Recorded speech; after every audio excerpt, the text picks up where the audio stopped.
బొప్పాయి చెట్టుకు సహజంగా ఒకే కాండం ఉంటుంది. అక్కడక్కడ దానికి ఒకటో రెండో కొమ్మలు ఉండటం మీరు చూసి ఉంటారు. కానీ అంబేద్కర్ కోనసీమ జిల్లా మామిడి కుదురు మండలం పాసర్లపూడి గ్రామంలోని ఈ బొప్పాయి చెట్టుకు ఏకంగా 15 కొమ్మలు ఉన్నాయి. అంతేకాదు ఈ చెట్టు 15 ఏళ్లుగా ప్రతి కొమ్మకు 20 నుంచి 30 కాయలు కాస్తూనే ఉంది. ఈ చెట్టుకు ఎటువంటి పోషక పదార్థాలు ఇవ్వకపోయినా సుమారు 200 వరకు కాయలు ఉండడం విశేషం.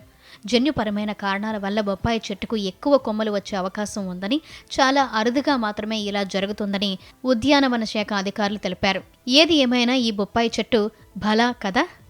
ఈ బొబ్బాయి చెట్టు 15 సంవత్సరాల నుంచి ఈ బొబ్బాయి చెట్టు ఇక్కడ మొలటం జరిగింది. దానికి అదే మనం ఎవరైనా సరే మందు మోకేసి పెంచాలి. కానీ అలా పెంచకుండానే ఆ బొబ్బాయి చెట్టు మంచి బాగా కొమ్మలు తొడిగి 15 కొమ్మల దాకా ఉన్నాయి బొబ్బాయి చెట్టుకి. ఆ కొమ్మలో ఒక్కో కొమ్మకి వచ్చి 25 నుంచి 30, 40 కాయల వరకు అవటం జరుగుతుంది. అది ఒక్కో కొమ్మ కూడా ఇరిగిపోతున్నాయి ఆ బరువుకి. కానీ ఈ బొబ్బాయి చెట్టు ఈ 15 సంవత్సరాల నుంచి ఏటుగొట్టు నుంచి వెళ్ళేవాళ్ళు వచ్చేవాళ్ళు కూడా ఏదో ఇంతగా చూడటం, ఏంటి ఇన్ని కొమ్మలు ఉంటాయి ఏంటి, మనం ఎక్కడ చూసినా ఒకటే కొమ్మ ఉండేది, ఒకటే పొడవగా ఉండేది కదా బొబ్బాయి చెట్టు అని అనుకునేవారు.